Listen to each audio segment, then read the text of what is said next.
Now I call upon our secretary to give his report.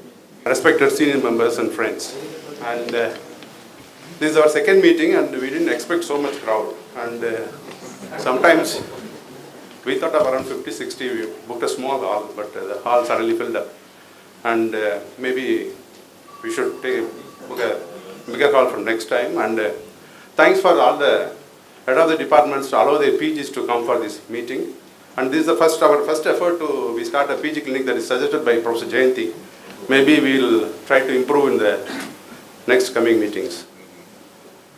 So we slightly changed our logo according to our pattern. We removed that Chennai, and the same logo maintained, and we removed the Chennai. And we also changed the form slightly more simplified, and added some other factors because we require a TNMC registration number. We included the registration number in all the forms.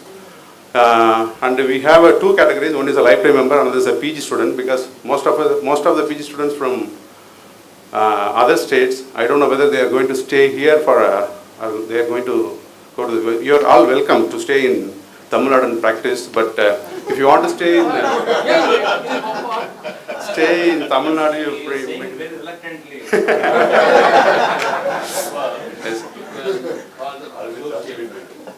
Associate. Okay.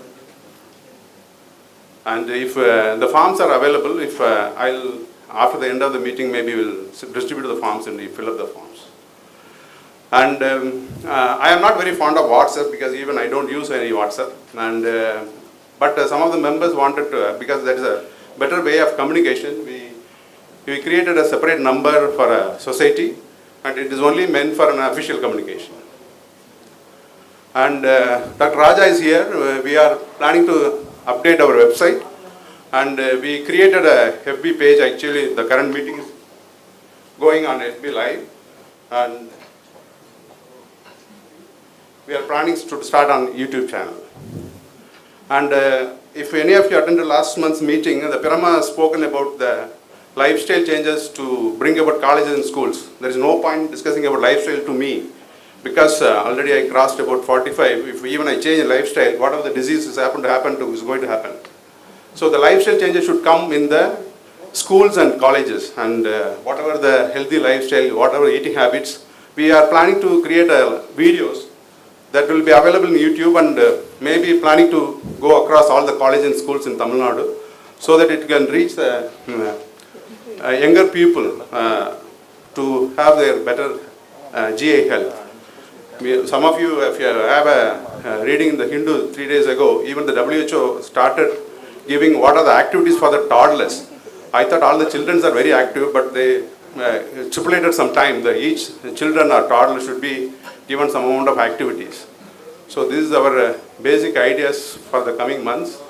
And the plan of today's theme is mainly, most for the PGs, the people who are sitting in the front table all are legends. Probably you are all not aware. And I cannot pick all of them for the shortage of time. So we picked two important people. One is Professor Mathan and Professor Krishna Rao. And talking to them is, it's not going to be a it's not going to be a PowerPoint presentation. It is a freewheeling conversation. Equally, two stalwarts. They will be interviewing Mathan and Dr. Krishna Rao. Initially, Dr. Mathan will be interviewed by Dr. B.S. Ramakrishna, and subsequently Dr. Krishna Rao by Dr. Patta Radhakrishna. So I'll call the chairpersons, Dr. Sanmohanathan, Dr. Rajkumar Solomon, and Ratna Swami to take over and carry out the session. Thanks for the opportunity, and I really appreciate Dr. Wall's initiative of this different program for all of you, and learning from the legends. Welcome to the second session, the theme talk, Learning from the Legends, and we have eminent legends in our midst. Professor Mathan, who will be interviewed by Professor Ramakrishna, both from of CMC Fellow of Fame, and about Dr. Mathan, a brief intro. He established the Williams Research in 1965 in CMC Fellow with Dr. Baker, and their names appear in the gastroenterologist's Bible, if I may call it, Schlesinger. And 1972, he established the GI services department in CMC Velo. And later on, he went on to work on tropical sprue, which we all are aware of. And I heard him speak earlier when they had camped outside Vellore in very limited resources, and they did a lot of studies and made landmark studies published worldwide.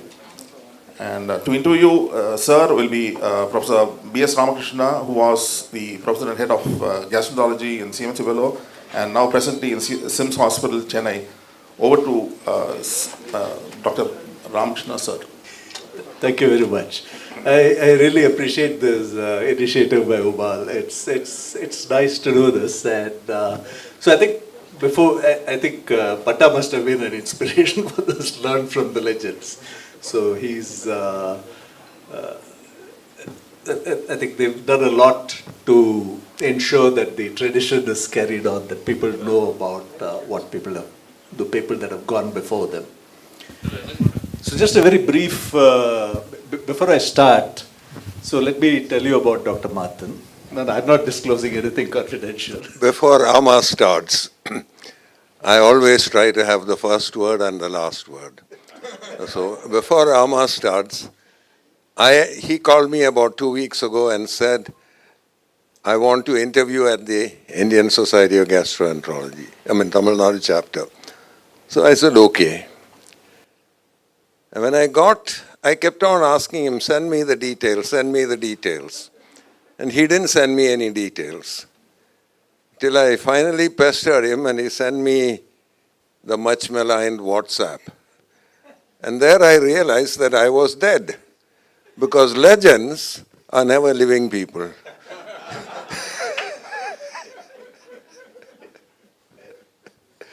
So Rama, go ahead. Right. So I was just recounting to Professor Krishnan an anecdote which happened in Shimla many years ago. So there was this this person who put up a slide. Those are the days when we had 2x2 slides, and Shimla was a very early conference in the medical college. And somebody put up a slide and which showed lymphoid follicle in the colon. And he said, this is the cryptapsis. He was talking about ulcerative colitis. So Dr. Madan was sitting with me in the back, very loud whisper. If that's a cryptapsis, I am a horse's backside.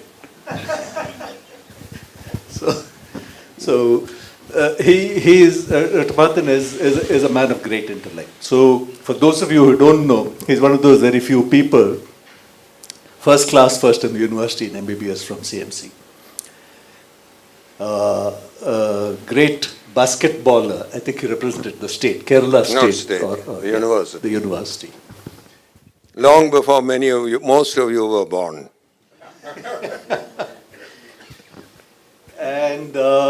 And he was a very ardent.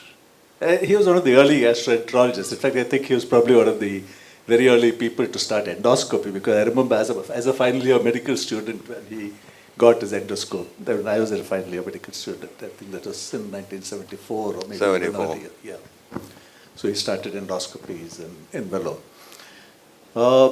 So over the years, I've learned a lot from him. So I've learned, not that I've actually been able to carry it out in practice, but at least I've learned by watching him things about management. I mean, he's a natural manager of people, of money, of everything. So, and as I said, he's very good at these pithy insights and repartee. So, without further ado, I think today, and I didn't really know that what we were supposed to talk about was only research, Ubal. I came to know after I saw the mail that we were supposed to talk about research. So, we all know research is important. I mean, if nobody had ever researched anything, we wouldn't be sitting in this hall. We'd be back in the Stone Ages. Nothing would have developed. We also know that not everybody does research. So what is it that you think motivates people to go into a career of medical research? Well, to me, every single one of you who's a doctor inside this room is a researcher. Because what do you do when a patient comes to you? I'm talking of maybe doctors 20 years ago. Nowadays, you do an MRI and a CT and run the patient's blood through one of these fancy machines, and a computer prints out a result. But in the good old days, when we had to sit across the table from patients, and they would complain, and you had to figure out what was wrong with the patient. And that is purely research. You use the resources of your mind, you decide what are the essential tests which need to be done, and then you try and put the whole thing together and get an answer which would help that patient. And that is research. When you do research, if you are a clinical researcher, which is what I consider myself to be, your question starts with something you have seen with one of your patients. Is this a common problem? Is this something unique? What is the basis of this problem? So, to me, I define a researcher as a person with an inquiring mind. And if you don't have an inquiring mind, you're not fit to be a doctor. Unfortunately, nowadays, people have a technology mind.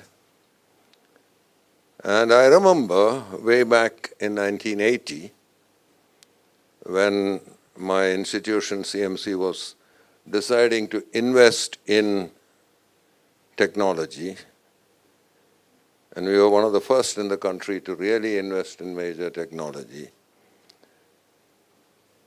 Our theme was caring technology. The caring part refers to the patient. So you use technology which is essential to care for an individual patient. Now, when you come into the esoterics of biomedical research or molecular biology, which is your present play field, isn't it, Rama? You still have a question you want to find an answer to. And you use the best available technology to get that answer. So every doctor is a researcher if he is looking after his patients properly, which unfortunately many people don't. But I was impressed by what was presented today. All of you who made the presentations really were looking at problems from the clinical point of view. And I think that was, to me, the outstanding hallmark of the presentations which I saw today. Back to you, Rama.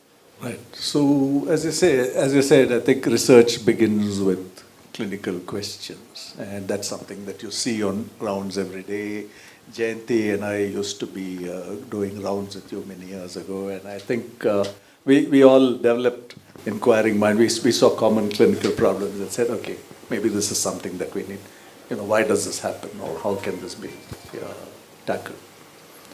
So, what is it? Just tell us a little bit about how you got into formal research, as it were, or medical research. Well, how many of you were at Tamil Nadu ISG meeting 2 years ago when I gave an extempore speech? Any of you were there? Not too many, so I won't bore the rest of you. The few of you who were there, I beg your pardon for repeating this. Now, when I started as a medical student, I asked myself an interesting question because both my parents were diabetic, saying, is there a difference in the way a diabetic utilizes intravenously given glucose from what you give orally? If you give the same amount of glucose, what would happen?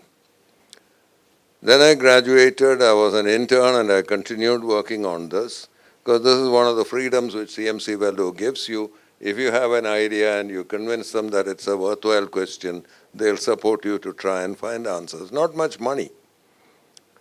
After all, the blood sugar is about the cheapest test that is done in the laboratory, although to those of you who are not administrators, for most hospitals, it's the blood sugar test that earns the most money because of the volume of tests that are done. So I was fiddling around like this, and suddenly I remembered that in Medicine Unit 1, there were patients with malabsorption. So I said, yes, here's one more arm from what I would be looking.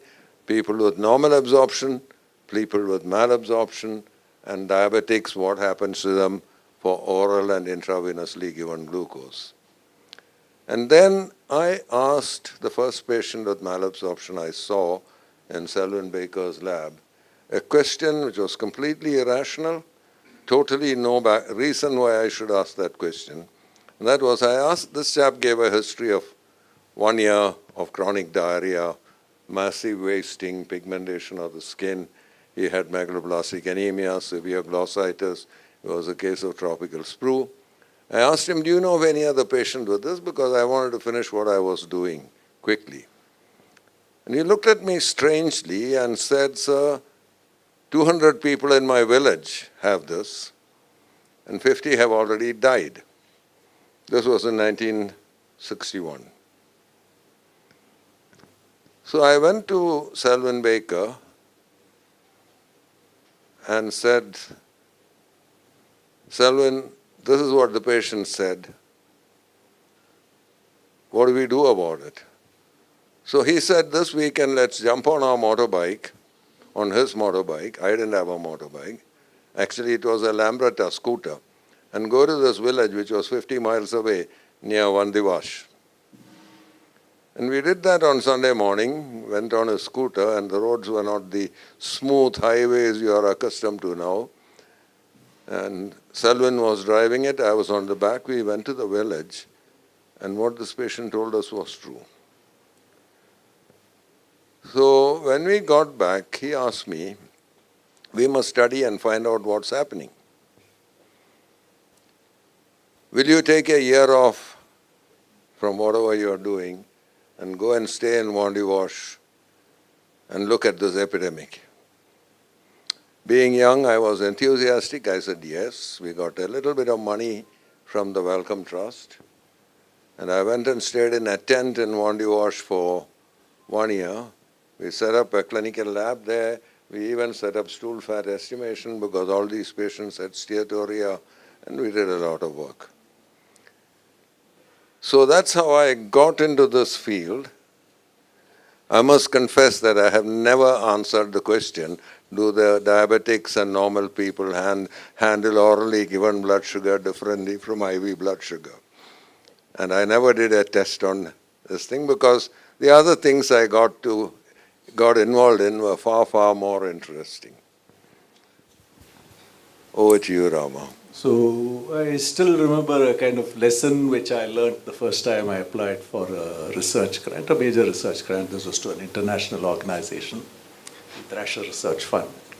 I thought I had a great idea, and I wrote up something and I submitted it. And I got back, and those days we didn't have email, we didn't have these kinds of communications that we had. So by airmail, I got a letter back, which was about 6 pages long, with a lot of comments about the nature of the research. And then politely telling me that they liked my idea, but they didn't think it would be of any use. So I went to Dr. Martin, and he was sitting there puffing away. I was wondering when that was going to come. And I said, Chief, okay, so there's another thing. So Dr. Martin always felt we should call him Martin. You know, being Indian, we had to call him Sir or something. We decided, no, we'll call him Chief. So I said, Chief, listen, I have this letter, and I really am enthusiastic about this, so what do you think we should do? So he sat and he thought over it. He sent me off. He said, go have lunch and come back. So I went and had lunch and came back. Then he thought about it some more. Then he sat and drafted a letter, which he blasted all the critics and said, "You guys sitting in your ivory towers, what do you know about what's happening in the real world?" And then he said, "You send this off." And the lesson that he taught me was, what do you have to lose but the postage? And that is an important lesson in life, because it tells you, try, and try again. And that I did get the funding. So that was a good part of it. So what do you think? So there's been a sea change in the way people look at research now. And when I say that, you're familiar with this, that people want something which is very translational, that has an immediate impact. What are your views on this? That you need development more than research? Well, first of all, let me pick up on your story and then I'll answer your question. The message of that story is that you should believe in yourself to fight for what you know is correct. Rama was a good Indian, so he didn't fight, he was worried. But he came to me because he knew I was not a good Indian. I'll tell you about me. I went to work in 1971 with Bob Donaldson. Bob Donaldson at that time was the editor of Gastroenterology, and he was the world's best research worker on vitamin B12. And 1965, the first time I went to America to have a training in epidemiology. After my epidemiology training, I had written to various people who were interested in vitamin B12 and malabsorption, and they all kindly said, "Come and give a seminar." And so I had gone to Bob Donaldson, and I gave a seminar there. So when I wrote to him, he remembered that this guy had come and given a seminar. So he wrote back to me saying, "You want to work on vitamin B12 and intrinsic factor? I'll ask you one question. If you answer that correctly, I will take you. What do you want me to do before you join me in 5 months' time?" Anybody has an answer other than Rama and Jayanti? I think they have both heard the answer. Well, I wrote back to him and said, "Please collect as much normal human gastric juice as you can before I come there, because for me to work on intrinsic factor, I have to purify intrinsic factor. It's not something, even today, you can't buy it off the shelf." And Bob wrote back and said, "Come. I'll give you all the money you need," and we exchanged letters, and I had a wonderful year and a half. But when I went there, I had a fellowship only for 1 year. And I told Bob, "This is what I plan to do in this 1 year." And he looked at it and he said, "No, you can't do it. But if you want and you move along, I will back you up with the money for doing whatever you want to do." At the end of 1 year, I had finished all I wanted to do. He had said at the beginning, "It will take you 3 years to do it." And I did it in a very different way. One of the things, my wife was also with me. She was doing electron microscopy with Jerry Trier, who was Bob's chief collaborator. And we talked to both of them and said, "We are not doing any clinical work. So we want Tuesdays and Wednesdays, or Wednesdays and Thursdays off, and we'll work in the lab on Saturdays and Sundays." So they were very strange. They said, "Why do you want to do that?" I said, "During the year we are here, we want to see as much of your country as possible so that we can learn what not to do in India as we develop. And to travel around, it is best to do during the week when nobody else is traveling. If you travel on Saturday and Sunday, you are fighting with everybody else on the road." So they agreed, and we had a wonderful time. I had a Volkswagen Beetle, which I bought for $800, and I put on 35,000 miles, not kilometers, on it in 1 year, traveling all over northeastern United States, and had a wonderful time. learn lots of things not to do, but the country persists in doing that. That's a different story. So at the end, I had more experiments which I would like to do. And I told Bob, I want to spend 6 more months with you. He said, well, I'll give you money if you will stay 1 year. I said, no, I want to go back to India in 6 months. I will get my money from the Wellcome Trust and spend 6 more months with you. Both my wife and I spent 18 months together with them. And quite unusually, as we were about to leave, they arranged a farewell party for us. And Bob stood up and said in this, Martin is the first Indian who has worked with me. Now many others have worked with him. I put them on to him. Until he came here, my idea of an Indian was a meek one who would get up when I walk into a room and say, yes, sir, what can I do for you? Here's the guy who, when he wrote for a job and I asked him, what do you want me to do, told me exactly what I should do. And he said, you are more aggressive than the most aggressive American who has worked with me as a fellow. And that is how you become successful in research. And I can tell you this, Rama started off as a good Indian, but after spending, 15 years with me, he is no longer a good Indian. Come on, Rama, over to you. Right. So the obviously the tools that we have change over time. The questions probably remain similar. What do you think about funding for research in the Indian scene? Because that's something that may be of interest to people here. Yeah. If they actually have something useful. When I started my research, my first grant application to the Indian Council of Medical Research was funded, and the princely amount they gave me was 6,000 rupees. Of course, that was a lot of money in 1965. And it was very difficult to get money. And I got the money because Selwyn Baker, who was a well-known hematologist, was a co-investigator with me on this project to look at anemia in pregnancy.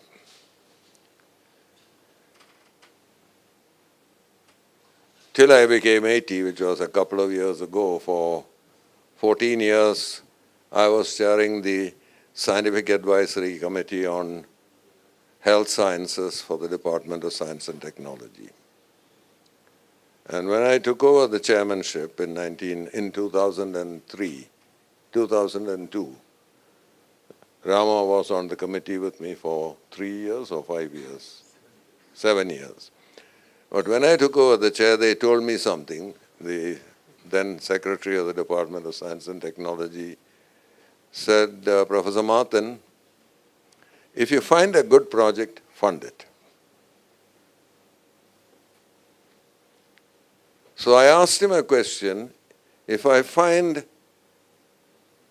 a so-so project with a spark of intelligence in it, can I use money to develop him? And he said yes.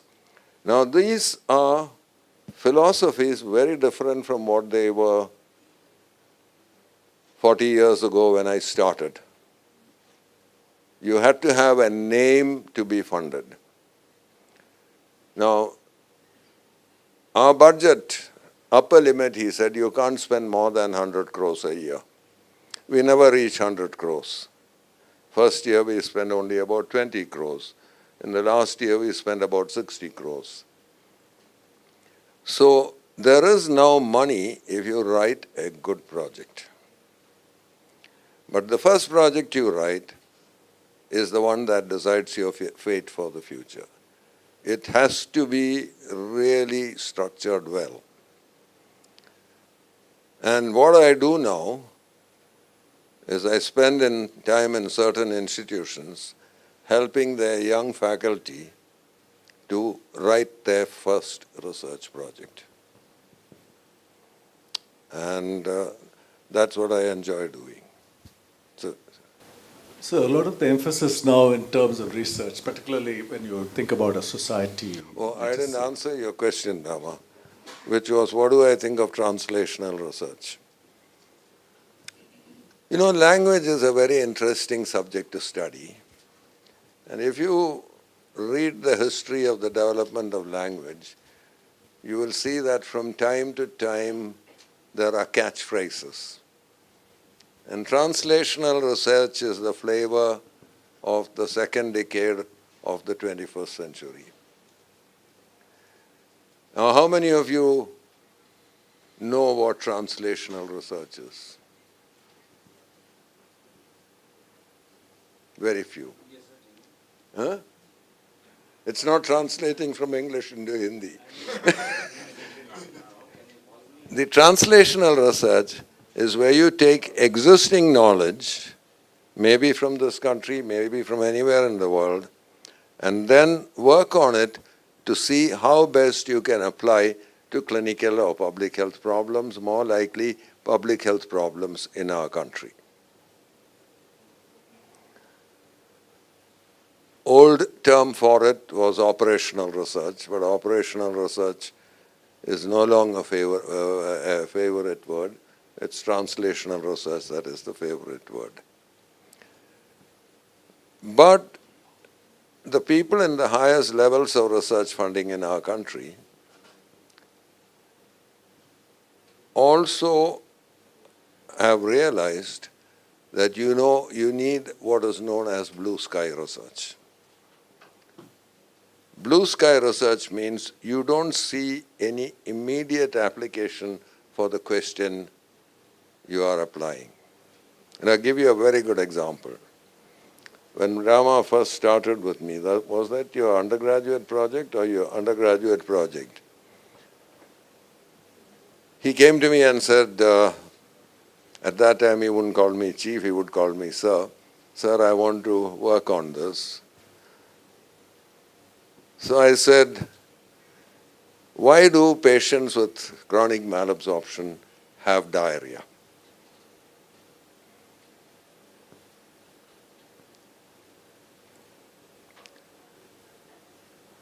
So he went back, thought about it, and he came to me and said, we talk of small bowel diarrhea, which is watery, and we talk of colonic diarrhea, which is bloody.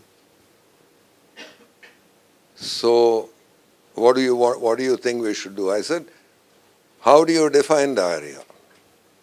So he thought and he said, increase in fecal water. So I said, find out where the water comes from.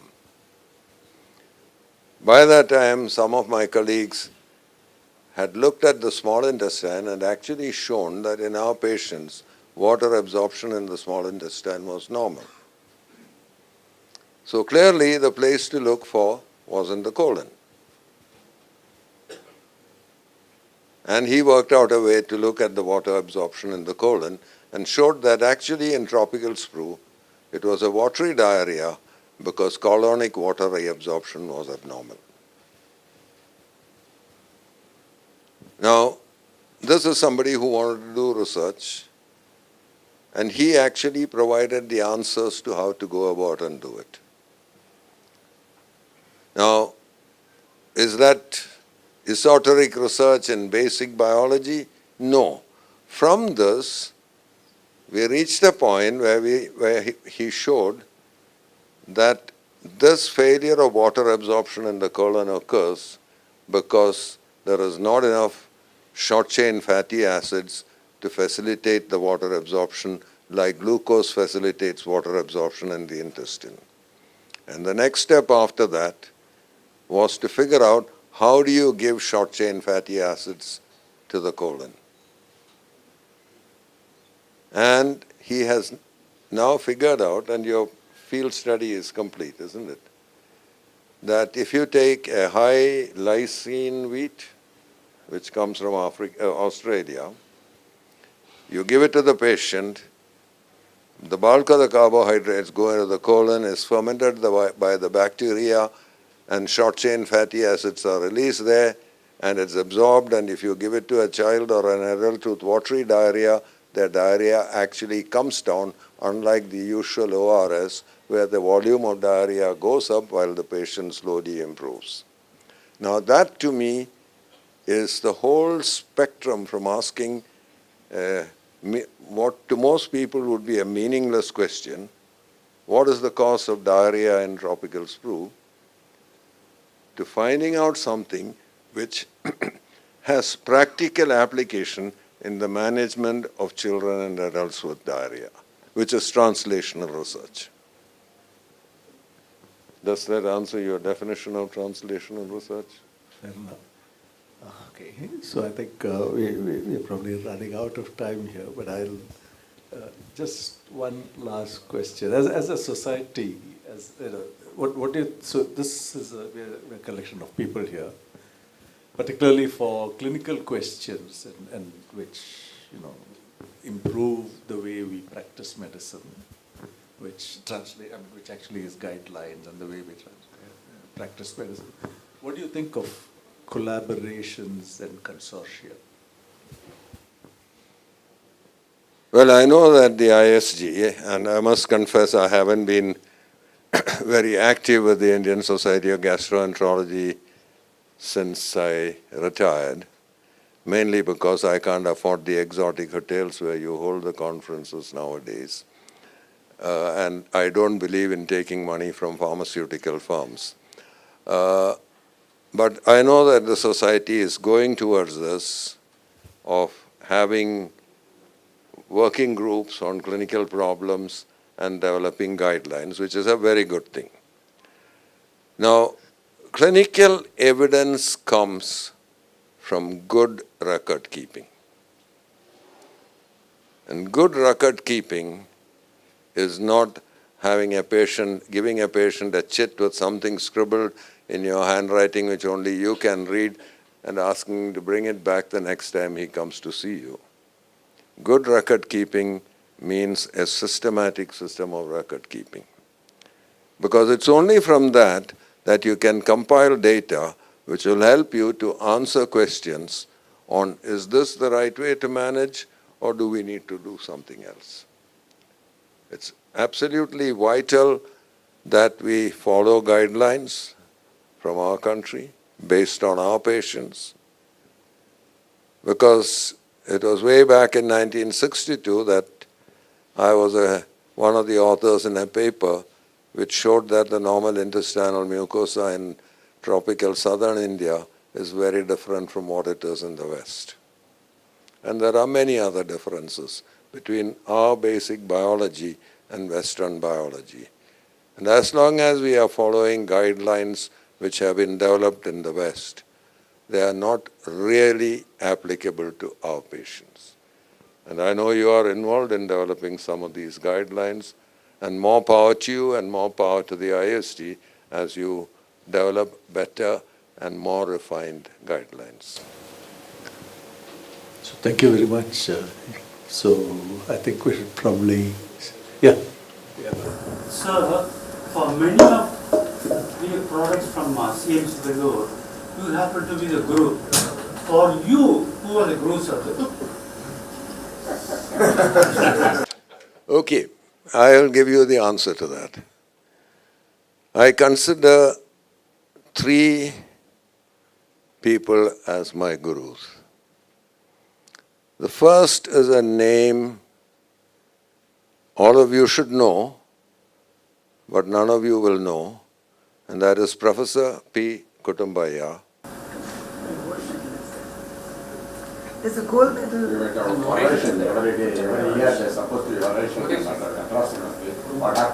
It's supposed to be, but exactly what happened to it. Professor Kutumbaya was the man who first showed that rheumatic heart disease is a major problem in the Indian population, working in the Madras Medical College. He then retired from the Madras Medical College and joined Vellore and was principal there initially. He was there as principal when I was there. And he used to take afternoon lectures for the final year students. And in my final year, I went for the lecture, and he was not anywhere in that ward before. He came, he was a very short man. He stood at the entrance to the ward, and we had rickety old beds, he said. He looked around the ward, and he said, I will take clinic for you. He had a nasal voice. I will take clinics for you today on that bed. That man must be from Andhra Pradesh, and he's got aortic incompetence, which must be due to syphilis. And I was stunned. I knew all the patients in the ward. I knew what he said was correct. I was wondering how he knew this. So he took a brilliant clinic for us final year students. I hope I'm not taking too much time. And at the end of the clinic, I went to him and said, Sir, can I ask you one thing? How did you make that diagnosis? He said, come, stand where I was standing. I stood there. So he came to about just over my waist. And he said, look at that bed. I looked at it. He said, what do you see? I said, I see a bed with a patient on it. He said, you're too tall. Kneel down, come to my height and look at the bed. So I knelt in the ward, went to his height and looked at the bed. And I still couldn't see it. He said, Martin, God has given you eyes. Use them and look carefully at that bed. And then it clicked. The bed was doing this. Large volume cardiac output, aortic incompetence, and the bed was shaking. And he picked it up. I didn't. And that was the day I decided I wanted to be a physician because I wanted to be like him. The second person was Dr. Kamala Indrani Vaithalingam. Again, most of you wouldn't know her. She did the LMP, Licensed Medical Practitioner, as our founder, Dr. Scudder's second batch of students from Vellore. Came to Madras Medical 10 years later, did a short MB, went back to work in Vellore, came back in 1938 and did an MD in General Medicine from Madras Medical College, where Kudumbaya was her examiner, went back to Vellore, then was sent to America to a great cardiologist of those days called Helen Taussig, and she came back and started the first cardiology department in India at Vellore in 1960. And she taught me another great lesson. Kudumbaya said, God has given you senses, use them and observe. When I was doing my MD, I was in cardiology for 3 months, and we would assist in the cardiac cath lab. The first day I went to assist her, she turned to me and said, Martin, did you go and talk to this patient and examine her before you came to help me with the cath? I said, no, ma'am, I didn't, because I knew you knew all about the case. He said, I won't let you assist me. It's not a body you are dealing with, it's a human being. And she needs to know who are around her and have confidence in everybody around her. And there was a girl, Elizabeth Verghese, who was 2 years my senior, who was also in cardiology. And she called Elizabeth and said, you come and help me. Martin, you can help me tomorrow after you have talked to the patient and made friends with them. Another important lesson. Not only use God-given eyes and ears, but use the compassion that God has given to you and use the humanity that is in you. Because today, he or she is your patient. Tomorrow, you will be there. So that is Dr. Vaithalingam, who was my second guru. And the third guru is Selwyn Baker. Now, Selwyn Baker and I don't know how we managed to work together for 15 years, because both of us were equal bastards. Rough, outspoken, no politeness. Jayanti is shaking her head. You didn't meet Baker, did you? No. He had left before that. But he taught me a third most important lesson, and that is never accept anything at face value. So Rama, if I am to leave a message with the Tamil Nadu chapter of ISG, this meeting, particularly since there are so many postgraduate students here, number one, use all the intelligence and senses that God has given you to observe your patients, remembering that today you are the doctor, tomorrow you may be the patient. And never accept anything at face value. Always ask questions. Thank you very much, and I have enjoyed being here today.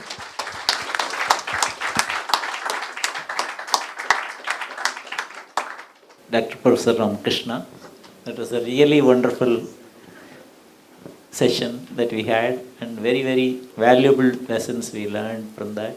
But next I call upon Professor V. Krishna Rao, a giant in the field of endoscopy and surgery, an internationally renowned person. And to interview him, I call upon Professor Patta Radhakrishna. You all know Professor P. Krishna Rao.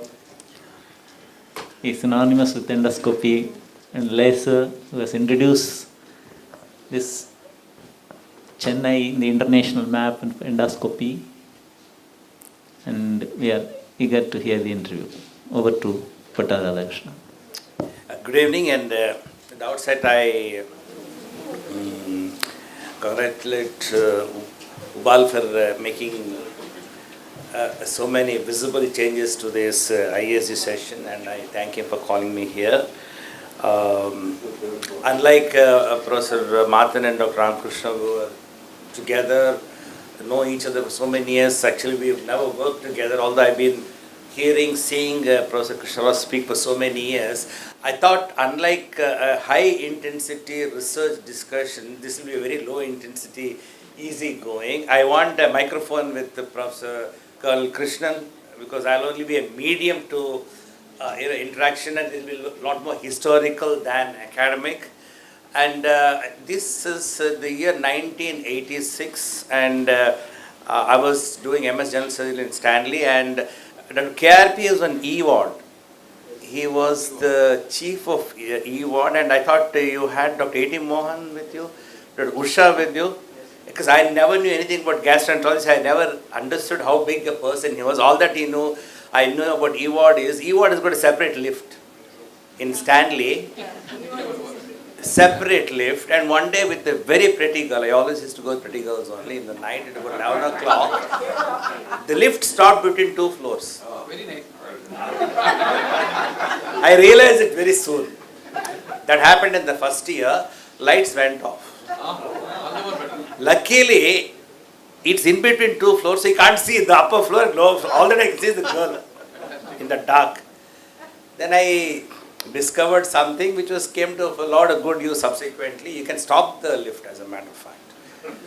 And I was doing general surgery, and we used to have patients with carcinoma stomach, and those days surgery for carcinoma stomach is anterior GJ. There was never like a gastrectomy or a CT scan or something. I don't know about the endoscopy system, sir. You should pardon my ignorance, but always I used to see endoscopy, the patient be somewhere in the mid-March, endoscopy by Dr. Krishna Rao on May 5th, some Wednesday. Patient used to wait for 2 months for an endoscopy in Roypeta. I never knew, I never been there, but then that was my introduction to Professor Krishna Rao. I don't know, but the endoscopy is being done. Can I have a microphone with Dr. KRP here? Those days, why was it that a general surgical unit used to send a patient for upper GI endoscopy for a CS stomach almost a month later to Roypeta? Those days, the government hospital, it was popular for endoscopy, was the Roypeta hospital. Many of us, I think, we used to go and watch Dr. Krishna doing the endoscopy. And, Oh, but there was no endoscopy in Stanley when in no, 86? 86, no. No endoscopy? No. But why gas? What gas? 86 the one I started the department. I was a lone person. Uh-huh. And I think first endoscopy acquired in 89. That's quite interesting. Yes. In 89. 89. And what about Madras Medical College, sir? 79. No, but all that I remember of Dr. Raghuram is such a very strict person. He still is, I presume. We used to have this Tuesday radiology classes. All that I was one of the MCHPs. Then we should read bariums, which even now I cannot. The niche and the notch. Can't you see that niche is all that he used to say, which I never saw actually, and that is diagnostic of, that was diagnosed CS stomach. Thursday, not on Tuesday. Thursday. Professor NR used to be there, Dr. Madan Gopalan used to be there, and those niches and notches I hated, I still hate them. So, I don't know how many of you are accustomed to that, but at that point of time, GH, the surgical G unit was doing endoscopy. In our unit, Dr. Rangabhash, that's Dr. Rangabhash's unit, that's in 1992. GH started in 79. 79 is right. So that was the background. I just, to set the background, I just want to know, Dr. Krishna Rao, what is, I always thought Rao is R-A-O, but you are R-A-U. What is this Rao, sir? Where does that come from? I think RAW is, there are 4 types of RAWs. R-A-O, R-A-U, R-O-A, and R-O-W. Okay? So, I think I made it a little more confusing. I was born in Rajahmundry in Andhra Pradesh, and the R-A-U was in the family. Okay. So that's how. So your mother tongue will be? My mother tongue is Telugu, my father tongue is Kannada, local tongue is Tamil, and the Wife's tongue will be? wife is Kannada. Kannada. Kannada. And the talking tongue is English, What do you speak at home? Kannada. Kannada. Right. So the R-A-U is a Telugu Kannada mix. Exactly. Where did you graduate from? Madras Medical College, 1960. What made you to choose medicine? Johnson medalist. Sir? Johnson medalist. Okay. That's news, sir. Dr. Krishnan, any questions in between at this juncture? Yeah, okay. You're not in the scene as yet. Yeah. Now, why did I go to the medicine? Let me tell you, when I was in the high school, PS High School, we had an arithmetic teacher. He was called as Torchlight because he had tuft of white hair here. And he was looking at the horoscopes and hands and everything. And he said, Krishna, you will have a sword in your hand. Either you will be in the army or you will be a surgeon. And he also told me that you will do something in the back of your chest, which will give you fame. At that time, nobody knew what was the back of the chest. Okay. Now, if you look at it now, it is an endoscope that's going through the esophagus at the back of the chest. So, I mean... I thought he was a little higher up, he should have been a little lower down. Sorry? When he's talking about chest, he must be somewhere lower down. No, I mean, that was his interpretation of the horoscope and everything. He used to take pleasure in looking at all of the students and telling them what they are. Okay. So, when I came out, I was the highest number and I got in the merit category. Right. I escaped by 15 days the age limit and I was in medicine. And what so happened that I got so many surgical medals that I was selected for MS and I became a surgeon. Who inspired you other than the medals in surgery? Who's the inspiration? I can't hear you, bro. Okay, the person who inspired me in surgery is Dr. G. Atmarama Rao. He was a surgeon from the army. His interest was to resect and then he will leave the suturing to us assistants and postgraduates and he will go away. He was so interested that even if you see a pulsatile abdominal aortic aneurysm, he will say, no, I want to know, and he'll put a needle in it and the blood will hit the ceiling. Right. Okay, That he patient was... will kick the bucket. No. He didn't. We were all around him, you see, so we used to take care of all those things. The more important thing is, nothing was impossible for him because in army he has done so many surgeries that he will do all of them here. One thing I appreciated with him was that he did not have that much of clinical or theoretical knowledge, but when we became the postgraduates and we were talking, he was reading the textbooks, surgical textbooks, along with us and discussing with us. I think that was a very big thing for a head of a surgical department to come around and accept that his knowledge was less and he is improving his knowledge, theoretical knowledge, along with his postgraduates. The other person, two persons who did it, I would say. One is Dr. K.G. Krishnaswamy. And he was an excellent teacher. He will walk into the room and he will start off from the sentence that he stopped at the last lecture. The next person is Dr. A.S. Ramakrishnan, who was a meticulous surgeon. And that was a pleasure to watch him. And if I have to add two more, one would be Dr. M.S. Ramakrishnan, who was a pediatric surgeon, and Dr. U. Mohan Rao. I can't forget the radical mastectomy that he did, where he did an anatomical dissection showing us all the three nerves, the three vessels coming out, the lymphatic dissection of the axilla, etc. It was still fresh in my memory. So these are the people who infused me to go into surgery. The other gentleman who was very vociferous was Sundaraman. Even though he had only one eye vision, he was a fantastic surgeon. Ashok Sundaraman's father. Ashok's father, Ashok Sundaraman's father. And he was an honorary. Then we had Dr. A. Venugopal, the urologist now. Dr. Venugopal and Dr. Nanjan Rao. Even though they are honorary, they used to be there in the evening at 9 o'clock in the night on their admission day and take clinics for us for that day's admission. I don't see anything like that is happening nowadays.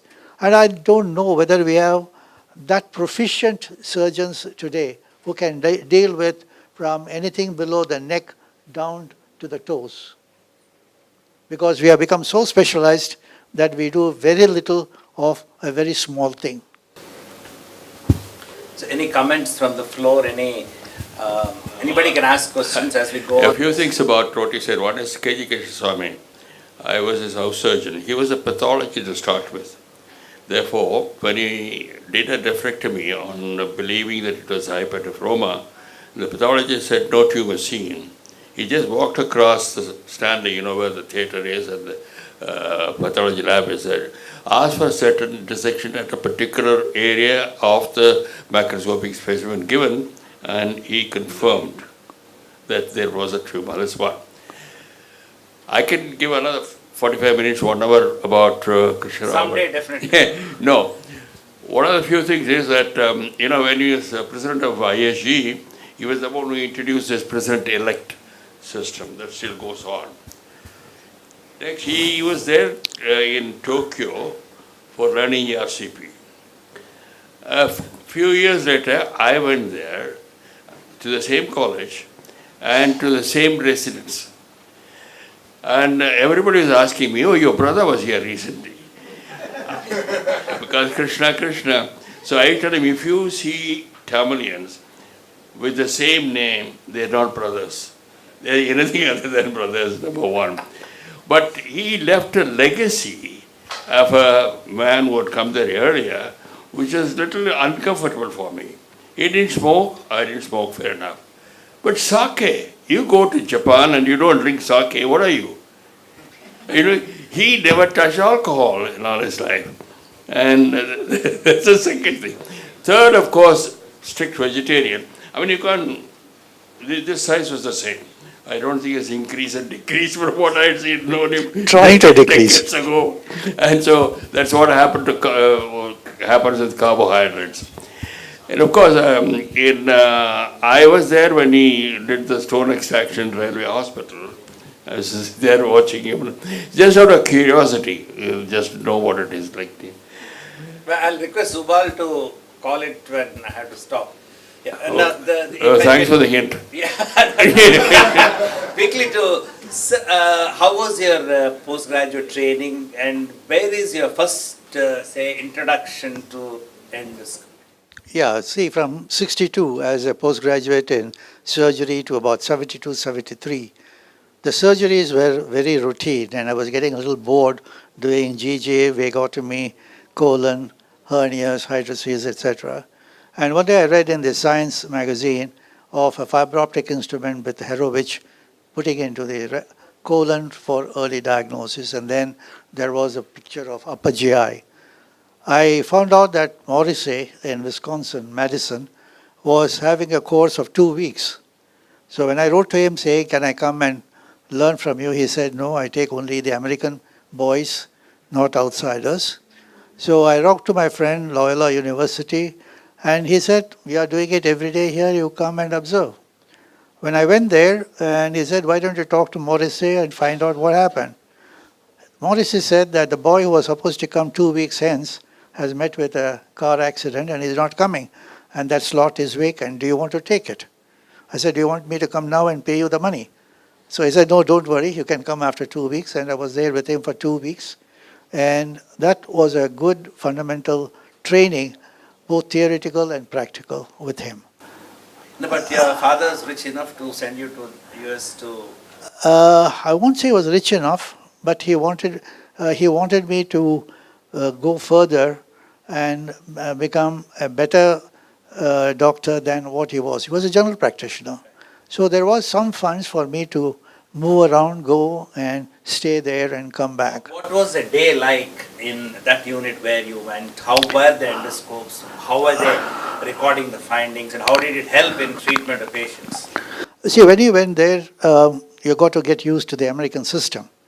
They start at about 6:37 in the morning till about 1 o'clock, 2 o'clock. The endoscopies, various types, are being done, not only by him, by his assistants and others. Then in the afternoon, we are given the Kodak carousel. I don't think any of you would remember except probably Krishnan and Martin. There will be about 100 slides, and each carousel will have a printed material to say what is slide 1, what is slide 2. So you put those slides, you make notes, do it 3-4 times. There are about 6 or 7 carousels, upper GI, ERCP, colonoscopy, polypectomy, that sort of a thing. And that gives you a lot of confidence in doing things. As soon as I finished that, I came down to London and I went into the institution where I had my fellowship training. I had a 6 weeks training there. In both these places, I found that the patient was knocked out with IV sedation. And when I came back, I started doing the same till I went to Tokyo. And before you come back, sir, just out Yeah. of the way, who was the prettiest girl in your class in MBBS? I think, Don't say there are many. no, there was one who was a tomboy. Girls. That's right, she was a tomboy. Okay, Mohini George. She now is in West Indies. okay. And when we had our reunion 2 years ago, she was there. But she was not that pretty as she was before. Don't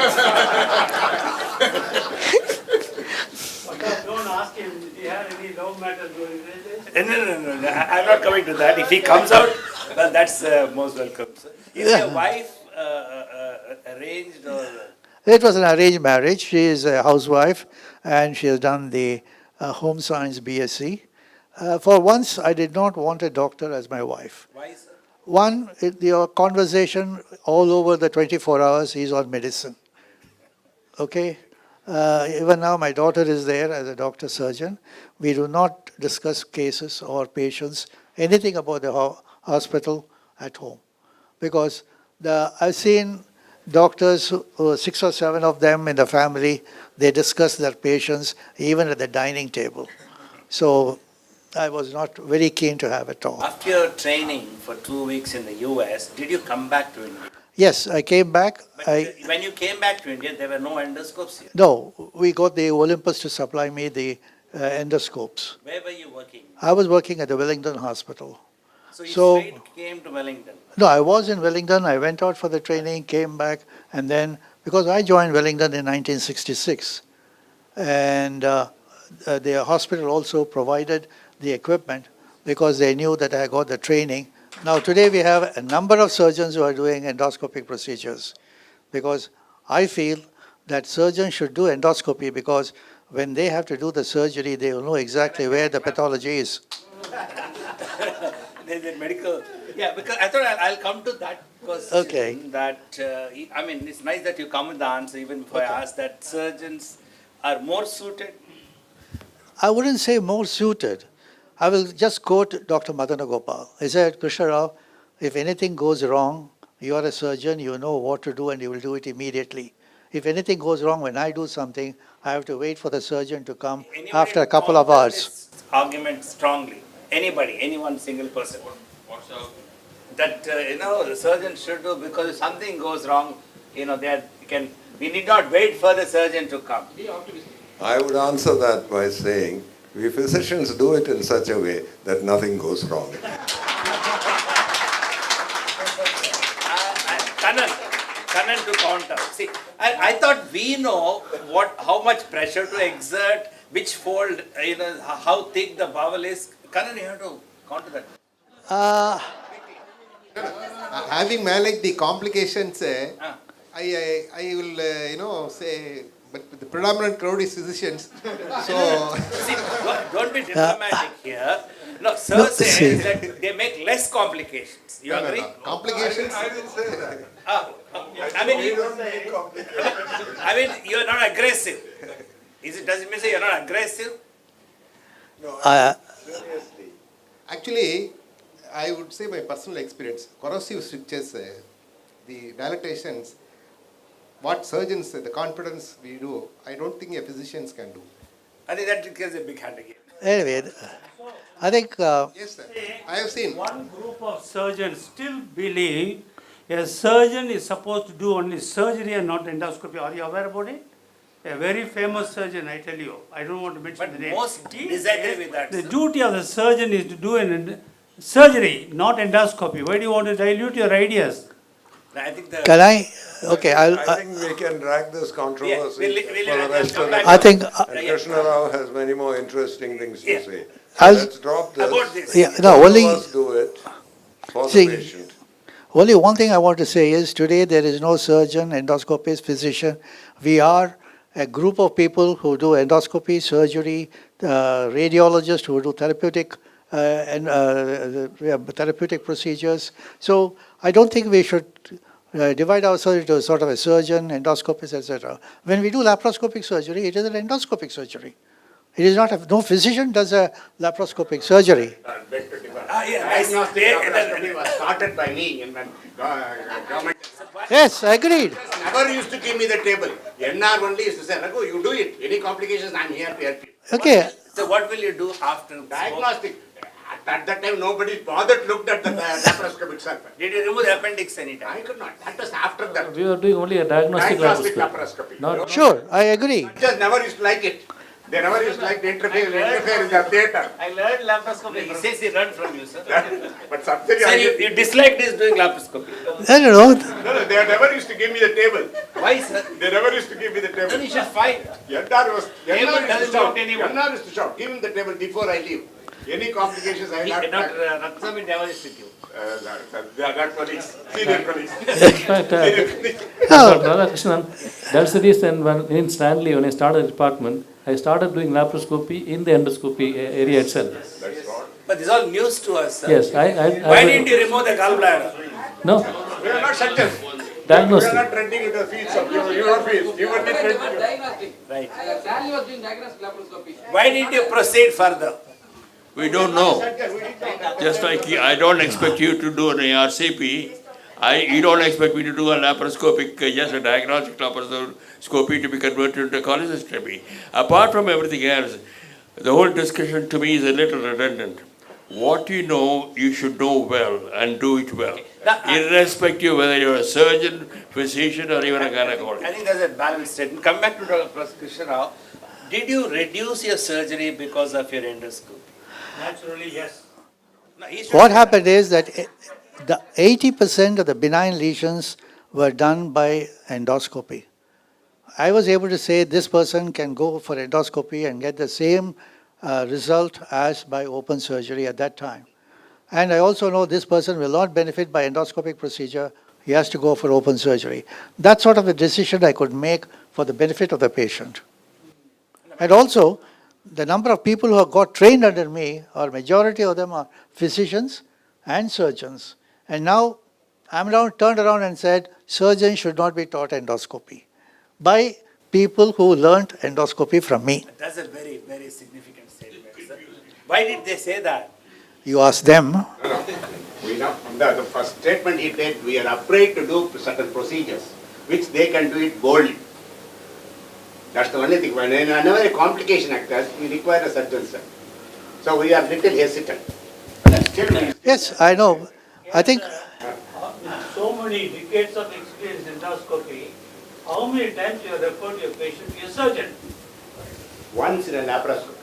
No, I am Once in a asking, laparoscopy. no, I am asking about endoscopy. Let me tell you this history. Laparoscopy in a private institution, it was an ascites, undiagnosed ascites. I went into the jejunum.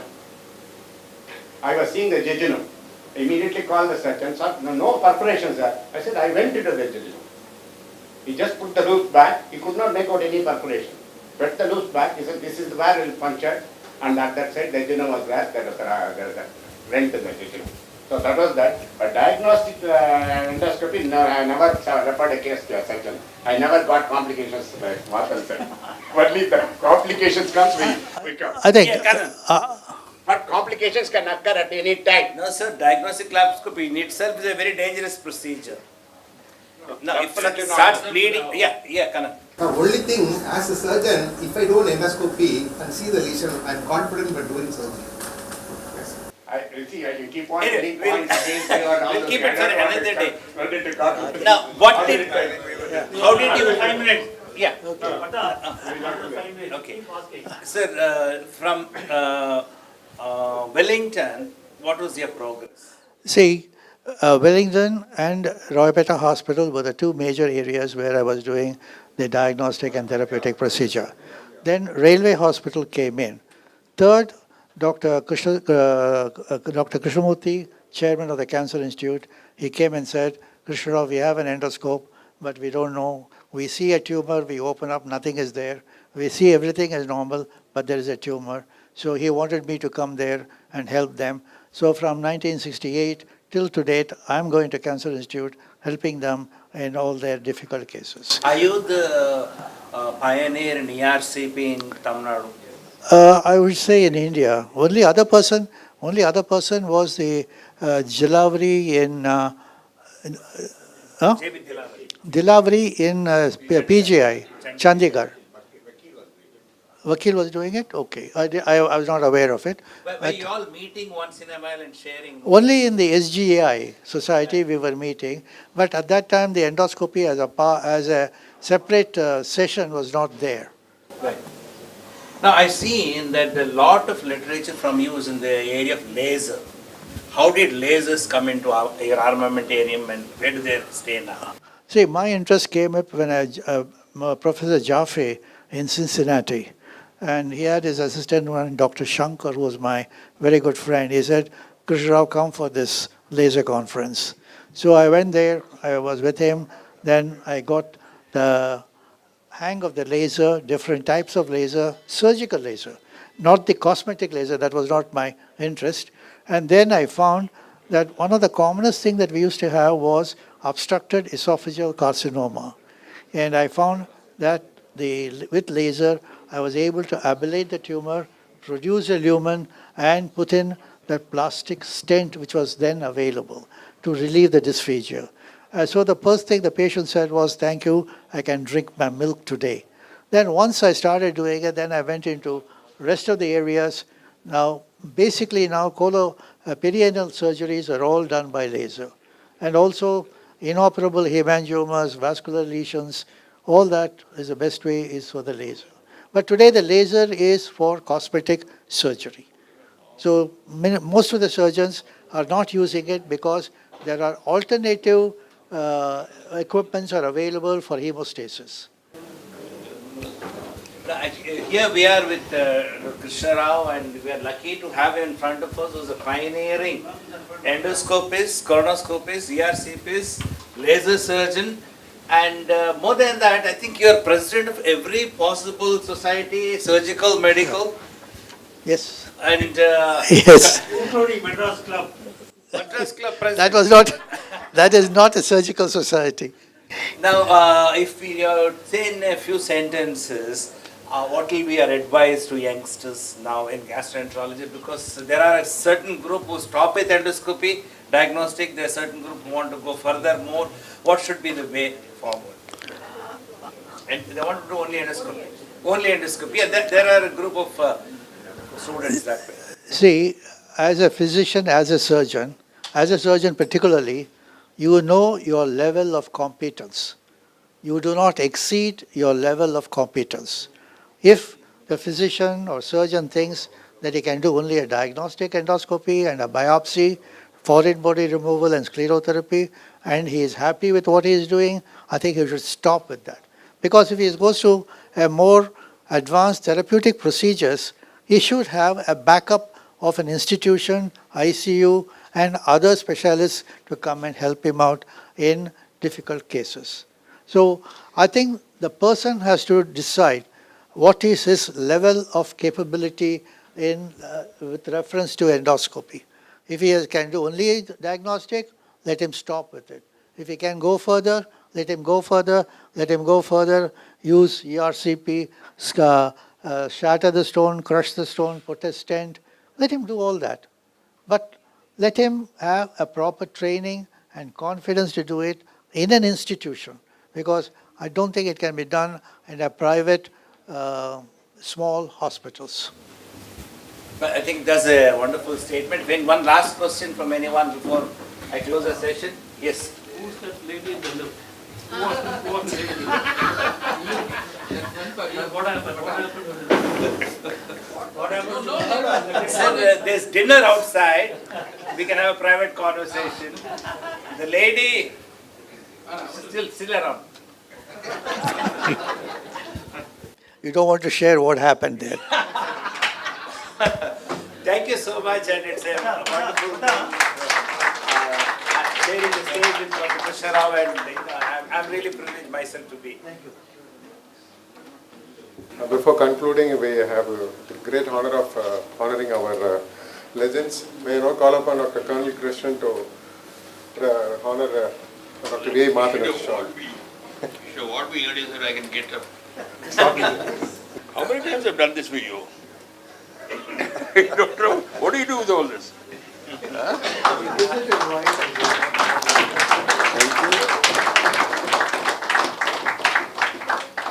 Dr. K. Palaniswamy to honor Dr. Krishna.